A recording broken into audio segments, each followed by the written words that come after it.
Hey, welcome back. A lot of great authors in the upstate, you know, some of them getting big time and famous, and William Buckeye, well, you might be a big deal one day, you know that, don't you? Thank you, Jack. Your mother may love you, but one day to all of us, because of this book, you might be a big deal. Pleasure to be here. It's an odd topic.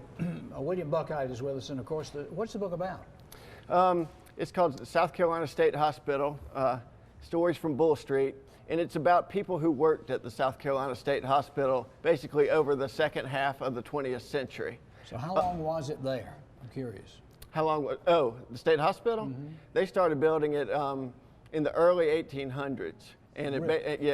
and it basically closed down around the end of the century, 1990, 99. Yeah. Because we went to school in Columbia, and you drive by it all the time. It's Sure. right there, and it always looked a little creepy. Yes. I mean, because it was starting to close and it was run down more. But you have interviewed people that work there Yes. and have stories.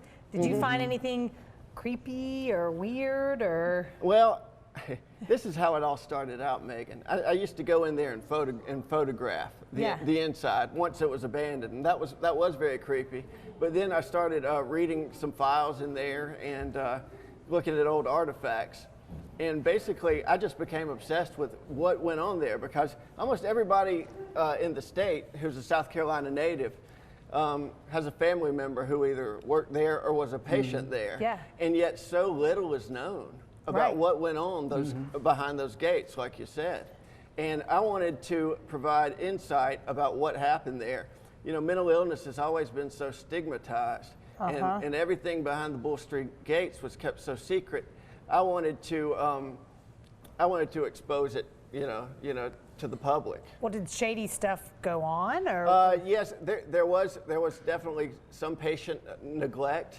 There was, there were some very primitive treatments done there, especially electroshock therapy without the use of sedatives. But Oh my God! They still do electroshock. they do now, but they use sedatives, and it's a whole different ballgame. Yeah. Do you know anything about the process lobotomy? I know the Kennedys, one of their children, That's had right.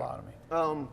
You know, everybody told me who had worked at the hospital before I started writing this book that there were never any lobotomies done at the South Carolina State Hospital. But there's a few chapters in this book that where the employee actually talks about patients who did have lobotomies. Now, I don't know if they had it at the Bull Street Hospital or they went off campus, but it was popular, you know, in the 50s and 60s. So if you were a patient at Bull Street, was it like a life sentence? Were you there forever, or? It would depend on the severity of your mental illness. Some people did go there. You know, their families would drop them off, and they really never came out. They died there. Others would go there a month and get well enough to get out. You know, it all depends on the patient. And, you know, obviously it improved over the years. And with the advent of medicine and those kind of things. Well, we're much more open to talking about mental health. We are, thank God. Yes. But because, you know, the thing about mental illness is, and the mentally ill people, is they don't have an advocate. You know, they can't really advocate for themselves, so it's up to groups like NAMI, National Alliance on Mental Illness. Fantastic. They come They're on the so show. good. Yes, to bring attention to the plight of the mentally ill and everything that's going on.